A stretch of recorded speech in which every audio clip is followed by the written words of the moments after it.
सागर जिले के राहतगढ़ में एक सनसनीखेज मामला सामने आया है। नगर परिषद राहतगढ़ में पदस्थ लेखपाल हेमराज कोरी ने संदिग्ध परिस्थितियों में अपनी जीवन लीला समाप्त कर ली। घटना के बाद नगर में हड़कंप मच गया। अब अपने सपनों की पढ़ाई कीजिए अपने ही शहर के पास। ज्ञानवीर विश्वविद्यालय नए सत्र के लिए प्रवेश प्रारंभ हो चुके हैं। अधिक जानकारी के लिए संपर्क करें। परिजनों ने गंभीर आरोप लगाते हुए कहा कि उन्हें प्रताड़ित किया जा रहा था और 40 लाख रुपए की मांग की गई थी। जानकारी के मुताबिक लेखापाल हेमराज कोरी ऑफिस से दोपहर करीब 2 बजे सेविंग करवाने का कहकर निकले थे। जब काफी देर तक वापस नहीं लौटे तो नगर परिषद के कर्मचारियों ने उनकी तलाश शुरू कर दी।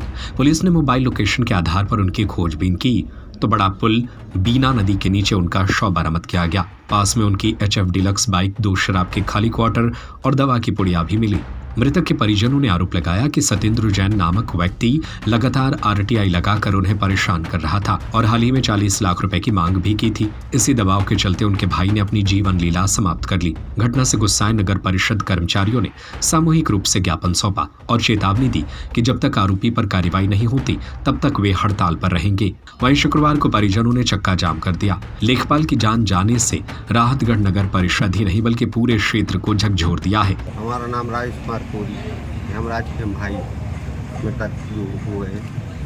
हमको फ़ोन आया हमारे भाई का कि हमारे बड़े भैया आपस में हम मिल नहीं रहे। तो 2 बजे से मतलब हमारे 2-2:30 बजे से बोल थी। हम लोगों को 4 बजे फ़ोन आया है तो वो दाढ़ी बनवा के कहते गए, बाल बनवाने के कहते गए तो जब से मिली नहीं, सब आपस वाली ढूंढती रही। हम लोग आए सागर से तो यहाँ पे कोई यहाँ एक पुल है खुराई के यहाँ चौराहे पर, वहाँ पे 100 कदम की दूरी पर मृतक पाए गए। क्या कुछ मिला है वहाँ पर? वहाँ मृतक पाए गए तो कुछ मिला है वहाँ पर? वो तो हम वहाँ तक नहीं पहुँच पाए। हम जब मतलब सागर से आए हैं, जब 100 गाड़ी लेके आ रही थी रोड पे आ चुकी तो हम वहाँ नहीं पहुँच पाए। और अधिकांश जो सत्येंद्र जैन है, सत्येंद्र जैन प्रताड़ना करता रहता था। वो हमसे कहती थी, वो करीब कर रहा है 2-2.5-3 महीने से। और अभी 10 दिन के अंतराल से ज़्यादा परेशान कर रहा है। किस बात को लेकर परेशान कर रहा है? इस बात कोई भी ऑफिस का काम है, सूचना के अधिकार वो निकलवा लेता था। क्या परेशानी क्या नहीं इन्हें तो बताया नहीं। एक दिन ये कहने लगे कि ये सत्येंद्र जैन परेशान कर रहा है, 40 लाख रुपए की मांग कर रहा है। उन्होंने ये किस बात की कहने लगे हमें खुद नहीं मालूम। और तो हमने की फ़ोन तो लगा, कहने ना वो फ़ोन लगाता है तो कहने लगी संजय ड्राइव साइड आता है, एक लड़की को घर पे भी देता है। अब लड़का कहने हर बार अलग वो रहता है, मतलब बदल के लड़का भेजता है। और वहाँ से घर से फिर वो लौट के यहाँ से आती है तो फिर वो होश में नहीं रहती, कहती रहती हैं कि अब तुम लोग पालना हम लोग के बच्चों को, हम तो अब इस दुनिया में जीना नहीं चाहते। और 40 लाख रुपए की डिमांड कर रहा था। क्या चाहते हैं आप लोग? क्या चाहते हैं? हम चाहते हैं कानून, हम लड़ना नहीं चाहते, हम कानूनी प्रक्रिया पूरी चाहते हैं कि जो प्रक्रिया है आज हमारा घर मिटा है उसका भी मिटना चाहिए भाई। और इस प्रकार की डिमांड कितने की थी? 40 लाख रुपए डिमांड करता था। अच्छा मेरे को नहीं पता, मेरे भैया ने बताया। ना हम चिनते हैं सत्येंद्र जैन को, ना हम जानते हैं कहाँ का है वो। सिर्फ उसने नाम बताया था मेरे भैया ने कि ये परेशान करता है, टॉर्चर करता है। तो हमने कि यार बैठ के हमें पैसे क्या की मांगता है? किस अब ये हमें बताया नहीं है भैया ने। ये तो बताया हमने आज के 5-6-8 दिन पहले, देखो दिन तो हमें याद नहीं है। हमने सतीश चंद जैन है जो थे बड़ी का कारोबार करते हैं, हमने उनको फ़ोन लगाया था। उनको कहा था कि थोड़ी सी उनसे कह दो क्या कारण है क्या है।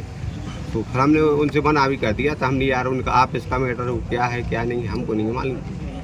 पर्सनल मिले थे, हमने मना कर दिया तुम बात नहीं करना। तो क्या मानते हैं आपके भाई ने आत्महत्या कैसे की? उसी के टॉर्चर से की है। सत्येंद्र जैन के टॉर्चर से बहुत ज़्यादा ही टॉर्चर करता था। और आज जैसे अगर वो दोषी नहीं था तो आज उसकी दुकान बंद क्यों है? वार्ड नंबर क्रमांक 6 के जो हेमराज कोरी हैं, वो नगर पालिका में कार्यरत कर्मचारी हैं। उनका शव बड़े पुल के पास जंगल में मिला है और सूचना प्राप्त हुई थी कि 2:30 बजे से वो गायब है।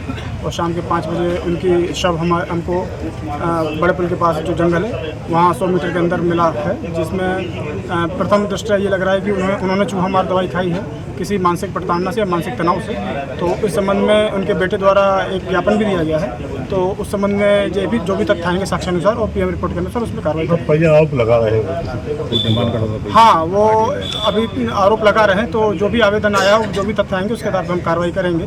और एक सत्यन जैन नाम का व्यक्ति के ऊपर आरोप लगाया जा रहा है, तो उसके आधार पर जो भी तथ्य आते हैं उस पर हम कार्रवाई करेंगे। वो क्या परेशान करता था, कैसे करता? अब उनके परिजन को ये कहना है कि वो 40 लाख रुपए मांग करता था। लोकायुक्त में शिकायत RTI के जो कार्रवाई करते थे उससे मानसिक तनाव होता था और काफ़ी सालों से मानसिक तनाव दे रहे थे। कह रहे हैं और उनका भाई भी है, उनका बच्चा भी है और सारे सामाजिक के लोग भी हैं और राहतगढ़ के लोग भी हैं।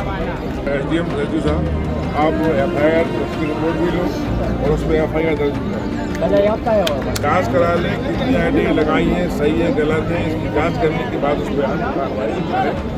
जरूर हमारा कहना है सब लोग परेशान की मांग है कि इसकी कार्रवाई होना चाहिए। तो सब इस पर हमने कह दिया है कि इसकी जांच कर लो प्रकरण की और पुराने प्रकरण की जांच कर लो और फिर सही पाया तो उसमें FIR दर्ज कार्रवाई होगी। कोई भी आदमी गलत होगा उसको बख्शा नहीं जाएगा और नियम तहत कार्रवाई होगी। दोषी कोई भी हो कुछ बोला नहीं जाएगा, ये पुलिस प्रशासन का काम है।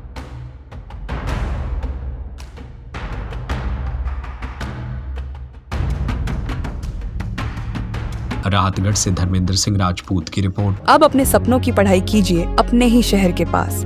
सागर शहर से मात्र 12 मिनट की दूरी पर स्थित है ज्ञानवीर विश्वविद्यालय, जहां आपको मिले सुविधाजनक बस सेवा, आधुनिक कैंपस इंफ्रास्ट्रक्चर, अनुभवी शिक्षकगण और एक उज्जवल करियर की गारंटी। यहाँ उपलब्ध हैं प्रमुख पाठ्यक्रम जैसे management, pharmacy, agriculture, engineering, law, fine arts, hotel management, संगीत और नृत्य, पत्रकारिता और जनसंचार, परफॉर्मिंग आर्ट्स, जनरल कोर्सेज, शारीरिक शिक्षा, योग, PhD सभी विषयों में। नए सत्र के लिए प्रवेश प्रारंभ हो चुके हैं। अधिक जानकारी के लिए संपर्क करें 977 0 522 117 या 977 0 523 279।